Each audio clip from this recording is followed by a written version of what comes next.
আজকের ভৌতিক গল্পের মূল বিষয়টি হচ্ছে কোথায় গেল মেয়েটি। ঘটনাটি কিছুদিন আগের। সেদিন প্রবল ঠান্ডা হাওয়ায় গায়ে জ্যাকেট পরে বিকেলে বই কিনতে আন্দরকিল্লায় গিয়েছিলাম। শীতের মধ্যে টুপটাপ টুপটাপ করে অল্প অল্প বৃষ্টি হচ্ছে। সেই বৃষ্টিতে ঠান্ডা আরও বেশি বেড়ে গেল।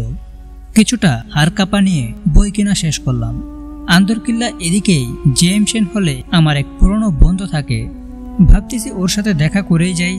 ও আবার ঘর থেকে বের হতে চাচ্ছিল না, কারণ তখন প্রবল অনেক শীত। আমার কথায় হার মেনে ওকে আমি ঘর থেকে বের করে নিয়েই আসলাম। ঠান্ডা ভাব দূর করার জন্য চা খেয়ে কিছুক্ষণ চায়ের দোকানে আড্ডা দিলাম। নানা রকম কথা বলতেছি মনটাকে ভালো করার জন্য। তবে চায়ের দোকানে ভালো করে আড্ডাটা জমানোর আগেই চলে গেলাম ডিসি হলে। বেশ নিরিবিলি জায়গা, কয়েকটা জুটে আড্ডাই দিচ্ছে। কেউ কেউ মোবাইল নিয়ে কথা বলছে। দেখে যা মনে হলো তা স্বাভাবিক কথা নয়, প্রেম করছে মুঠোফোনে। এসব দেখে মনটা বেশ অন্যরকম ফুরফুরাই হয়ে গেল। কি আজব পরিবেশ। শীত পড়তেছে, তার প্রতি কোনো খেয়ালই নেই। পাশে দেখি ফ্লাক্স নিয়ে চাওয়ালা চা করছে।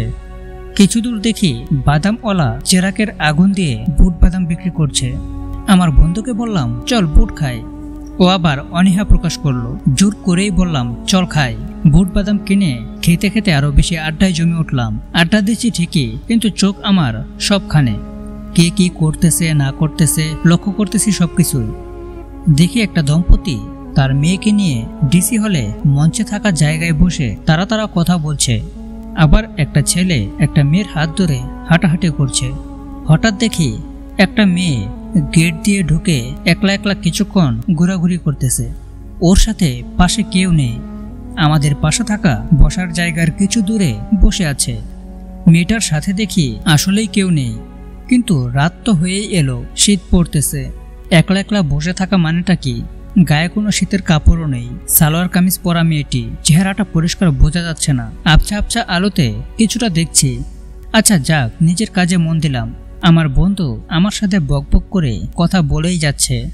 আমি কোনো কথার উত্তর শুনছি না, শুধু দেখছি এদিক ওদিক। কেউ কেউ দেখছি মুক্ত উদাস মনে সিগারেট টানছে, আবার কেউ কেউ দেখছি চলেই যাচ্ছে নিজ নিজ গন্তব্যস্থলে। প্রায় খালি হয়েই এলো জায়গাটা, কিন্তু মেয়েটি বসেই আছে। জায়গাটা আর নিরাপদ না ভেবে বের হয়ে এলাম, কারণ রাত তখন 9:30। আমার বন্ধুর সাথে রাস্তায় গল্প করে করে এসে ওকে বিদায় দিয়ে আবার আন্দরকিল্লায় আসলাম। আমার বাসা কাপ্তাই রাস্তার মাথা, পরে কাজিরহাট ভিতরের গলিতে 1 নং কালুরঘাট বাস ধরতে হবে, কিন্তু এত দূরে বাস পাওয়া মুশকিল। আন্দরকিল্লা জায়গায়ও দেখি থমথমে।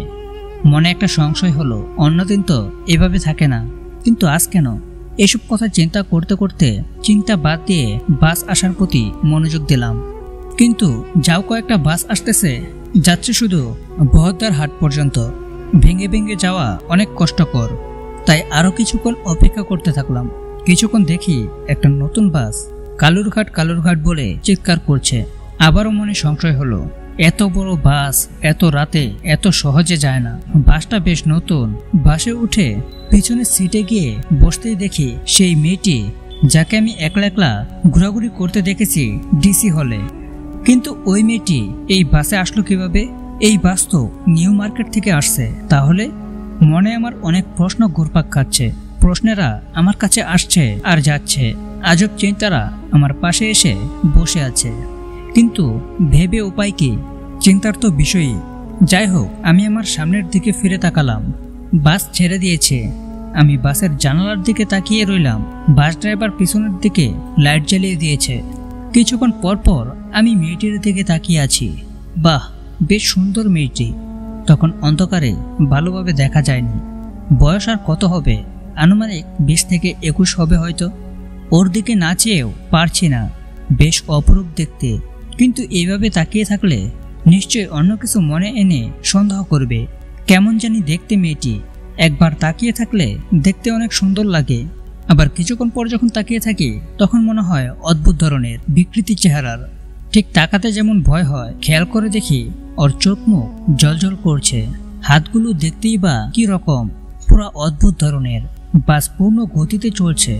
আমার তো ঠান্ডায় যায় অবস্থা। গায়ে জ্যাকেট পরেও নিস্তার পাচ্ছি না। কিন্তু মেয়েটি সহ্য করছে কিভাবে? মেয়েটির কপালে তাকালে মনে হয় ঘামের বৃষ্টি ঝরছে। এইভাবে করতে করতে সব যাত্রী কোনো এক সময় নেমে গিয়ে কমে গেছে, টেরও পাইনি। এত বড় বাসের মধ্যে আমরা 4 জন, বাস ড্রাইভার আর কন্ডাক্টর। এদিকে আমি আর সেই মেয়েটি। বাইরে তাকিয়ে দেখতেই দেখি কাপ্তাই রাস্তার মাথা চলে এসেছে। বাস আর কালুরঘাট যাবে না, কারণ কালুরঘাট যাওয়ার মতো যাত্রী নেই। বাস থেকে নামতেই দেখি রাস্তার চারদিকে সব শূন্য, কেউ কোথাও নেই। কন্ডাক্টরকে টাকা দিয়ে আমি মেয়েটির আগে হাঁটা দিলাম। প্যান্টের পকেট থেকে মোবাইল বের করতেই দেখি রাত 11:58 বাজে। এত রাত হয়ে গেছে নিজেও বিশ্বাস করতে পারছি না। সামনের দিকে ফিরে থাকতেই দেখি মেয়েটি কোন সময় আমার আগে ক্রস করে হাঁটা শুরু করে আমার আগে আছে। ভাবতেই পারছি না এত তাড়াতাড়ি ক্রস করলো কিভাবে। আমি তো মেয়েটির আগেই ছিলাম। অবাক চোখে পিছনের দিকে তাকিয়ে দেখি পিছনের সেই বাসটিও নেই। এত অল্প সময়ের মধ্যে চলেও গেল কিভাবে? অন্তত বাসটির ইঞ্জিনের শব্দও তো শোনা যেত, অথচ শুনতেই পেলাম না। আমি আবার সামনের দিকে ফিরে থাকতেই দেখি মেয়েটির হাঁটা চলা অন্যরকম, ঠিক স্বাভাবিক মেয়েদের মতন না। আমি মেয়েটির থেকে বেশ হাত ধরে ভালো করে খেয়াল করতেই দেখি মেয়েটির থেকে কি যেন আস্তে আস্তে গলে গলে যাচ্ছে। আমি তো ভীষণ ভয়ে ভয়ে আছি, কারণ রাস্তার আশেপাশে কোনো জনমানব নেই, নিস্তব্ধ জায়গা, শুধু আমি আর মেয়েটি হাঁটছি। হাঁটতে হাঁটতে দেখি মেয়েটি কেমন জানি রূপ পরিবর্তন হচ্ছে। আমি ভূত পেতনি এসব বিশ্বাস করি না, কিন্তু আমার চোখের সামনে কি এসব ঘটে যাচ্ছে নিজেই তা বিশ্বাস করতে পারছি না। আমার মাথা তখন ঝিমঝিম করছে। শীতের মধ্যে আমার শরীরে ঘাম ঝরছে। নিজেকে নিয়ন্ত্রণ করতে পারছি না, কারণ আমার আরেক হাতে বইয়ের বোঝা। হঠাৎ চোখের পলকে দেখি মেয়েটি নেই, উধাও হয়ে গেল মেয়েটি। আমি আর হাঁটতে না পেরে চোখ মুখে অন্ধকার দেখছি। রাস্তায় পড়ে যাওয়ার মতন অবস্থা।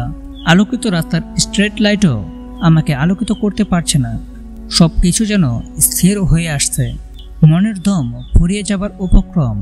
আকাশের দিকে তাকাতেই দেখি আকাশে একটা তারাও নেই, সব শূন্য। আমি নিশ্চুপভাবে ভয়ে ভয়ে আমার বাসার দিকে এগোতে থাকলাম। বাসায় পৌঁছাতে শুকনা জায়গায় একটা পিচ্ছিল আচারও খেলাম, তবে ভাগ্য ভালো পড়ে যায়নি। বাসায় গিয়ে অন্য কিছু না ভেবেই সোজা ঠান্ডা পানি খেতে লাগলাম। ভাবতে লাগলাম আজকে কি হলো যা আমার জীবনে ঘটেনি। কিন্তু মনে আমার এখনো প্রশ্ন, মেয়েটি গেল কোথায়? তো আপনারা কি বুঝলেন? আপনার মূল্যবান মতামত কমেন্ট করে জানিয়ে দিন। আর এরকম নিত্য নতুন ভয়ানক ভিডিও পেতে এখনই চ্যানেলটি সাবস্ক্রাইব করে রাখুন।